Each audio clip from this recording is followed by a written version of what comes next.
A commercial flight cabin is usually a quiet place of anticipation, but inside the mind of our protagonist, it is overwhelmingly loud. A chaotic stream of anxieties, hopes, and constructed memories floods his thoughts as the aircraft descends. Then, the static of the intercom crackles. The captain's voice cuts through the internal noise, announcing that they are only minutes away from touchdown. Here, in the opening lines of Haji Jaber's novel Samrawit, we learn the destination, Asmara. This specific city is the physical epicenter of the protagonist's lifelong internal struggle. While other passengers see a homecoming in the runway lights below, he sees a terrifying collision. The idealized dream he has carried his entire life is about to crash directly into an unyielding reality. To understand this dread, you have to understand the life of the diaspora. He is a child born and raised outside his homeland, defined entirely by an existence in what he calls emergency places.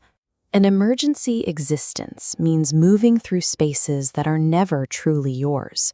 You pack, you settle temporarily, and you leave. Every house is a waiting room, and nowhere holds the promise of permanence. He has spent his whole life bouncing between these temporary shelters. Now, as the plane drops altitude, he carries the crushing hope that Asmara will finally offer him a true, lasting destination, the place where the emergency ends. That is exactly what makes the approach so unbearable. The psychological weight of this flight is the creeping fear that the waiting room is all there is, that he is doomed to remain a traveler forever. He knows an Asmara built from second-hand materials, the nostalgic, rehearsed tales told by his parents.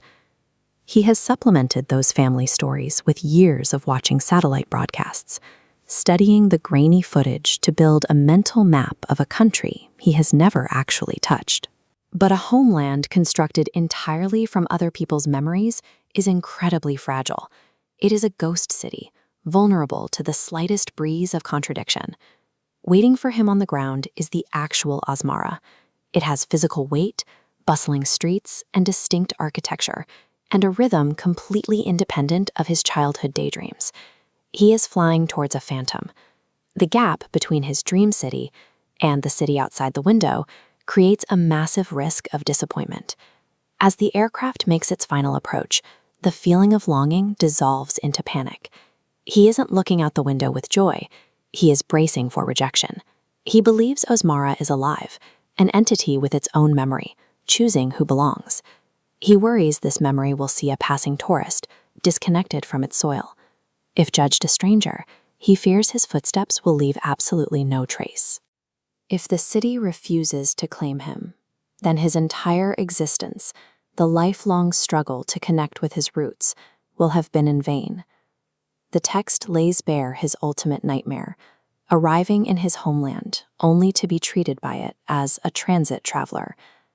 A transit traveler is someone trapped in the spaces between. They arrive burdened with heavy luggage and desperate wishes, but they are never permitted to unpack, rest, or claim a final room. Look at the deep-rooted presence of the people who actually live there. Contrast their permanent existence with the fleeting, transient status of an exile, desperately looking for a place to stop running.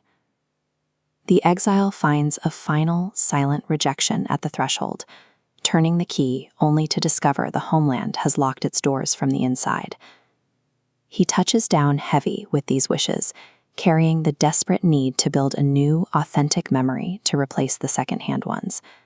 But the gamble of the return is immense.